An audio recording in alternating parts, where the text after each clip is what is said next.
नमस्कार। आज हम एक ऐसी कहानी पर गहराई से बात करने वाले हैं जो सच में हिम्मत देती है। ये कहानी है लगन की, अटूट विश्वास की। हमारे पास नाकामी से कामयाबी तक सचिन की लगन के कुछ अंश हैं और ये अंश सचिन मिन्स के सफर को दिखाते हैं। तो चलिए समझते हैं उनकी इस यात्रा को। कहानी की शुरुआत जैसा अक्सर होता है एक सपने से होती है। सरकारी नौकरी का सपना। सचिन मिन्स का भी यही सपना था। लेकिन इन अंशों में जैसा बताया गया है, उन्हें एक बार नहीं, दो बार नहीं, चार बार असफलता मिली। जरा सोचिए, हर बार पूरी उम्मीद से कोशिश करना और फिर निराशा हाथ लगना। कैसा महसूस होता होगा? बिल्कुल। और खास तौर पे ये जो प्रतियोगी परीक्षाएं होती हैं ना, इनमें नाकामी बहुत दिल तोड़ने वाली हो सकती है। ये सिर्फ अपनी निराशा नहीं होती, अक्सर समाज क्या कहेगा, घर वाले क्या सोचेंगे, वो बोझ भी साथ जुड़ जाता है। ये जो 4 बार की नाकामी का जिक्र है इन अंशों में, ये सिर्फ एक संख्या नहीं है, ये दिखाता है कि दबाव कैसे बढ़ता गया होगा। हाँ, और दबाव तो बढ़ ही रहा था। कहानी बताती है कि आसपास के लोग, दोस्त, शायद रिश्तेदार भी कहने लगे थे, अरे छोड़ दे यार, अब नहीं होगा तुझसे।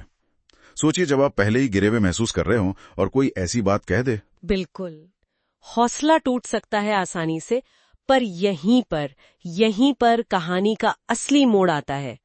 बाहर से इतनी आवाजें आ रही हैं, इतना शोर है, लेकिन उन सब के बीच अपनी अंदर की आवाज सुनना और उस पर यकीन करना, ये सिर्फ आप कह सकती हैं पॉजिटिव थिंकिंग नहीं है, ये एक तरह की मानसिक मजबूती है, दृढ़ता है। स्रोत जिस तरह बताता है ना कि उन्होंने दूसरों की बातों पर ध्यान नहीं दिया, वो दिखाता है कि फोकस कहाँ था।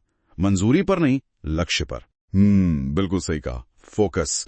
जैसा हमें पढ़ने को मिला, पर सचिन ने सबकी आवाजों से ज्यादा खुद पर भरोसा किया। और ये सिर्फ भरोसा नहीं था, मुझे लगता है ये एक तरह का संकल्प था, एक जिद थी। जिक्र है कि उनके लिए हर दिन एक नई शुरुआत थी, हर दिन एक नई लड़ाई। ये रोज की लड़ाई, ये कैसी रही होगी? क्या इन अंशों में कुछ और पता चलता है कि वो खुद को मोटिवेट कैसे रखते थे रोज? देखिए, सीधे तौर पर कि वो रोज सुबह उठकर क्या करते थे, वैसा विवरण तो इन हिस्सों में नहीं है। लेकिन ये जो लाइन है ना, हर दिन एक नई लड़ाई, ये अपने आप में बहुत कुछ कहती है। इसका मतलब शायद ये है कि उन्होंने पिछली हार को अगले दिन पर हावी नहीं होने दिया। हर सुबह एक तरह से वो फिर से शुरू करते थे, पिछली नाकामियों का बोझ लेकर नहीं चलते थे।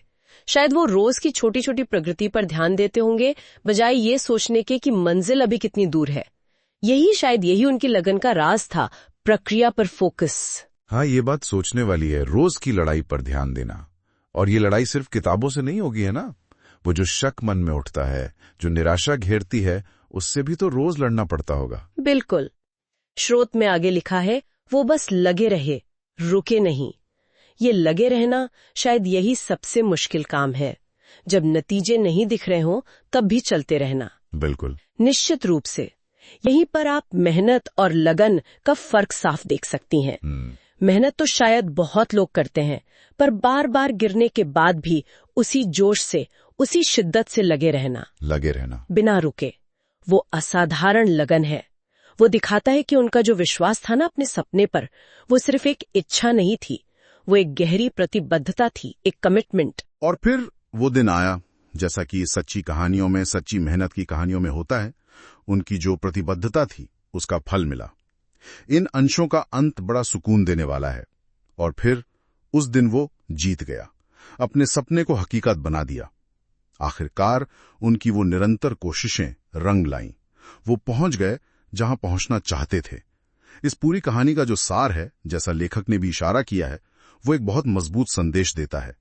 नाम चाहे छोटा हो, सपने बड़े होने चाहिए। सचिन मिन्स की कहानी इस बात का जीता जागता सबूत है कि हालात चाहे कितने भी मुश्किल क्यों न हो, अगर सपनों में दम है और इरादे फौलादी, तो इंसान रास्ता बना ही लेता है। वो सच में जो रुका नहीं। हाँ, बिल्कुल। और ये कहानी एक और गहरे सवाल की तरफ भी इशारा करती है। क्या कामयाबी सिर्फ वो आखिरी मंजिल पा लेना है जब आप जीत जाते हैं, या फिर वो पूरा सफर जिसमें आप गिरे, उठे, निराशा से लड़े, शक को हराया, वो जो लगातार चलते रहने का जज्बा है, क्या वो सफर अपने आप में ही एक बड़ी जीत नहीं है? शायद मंजिल उतनी महत्वपूर्ण नहीं जितना वो रास्ता है जो हमें बनाता है। इस पर सोचा जा सकता है।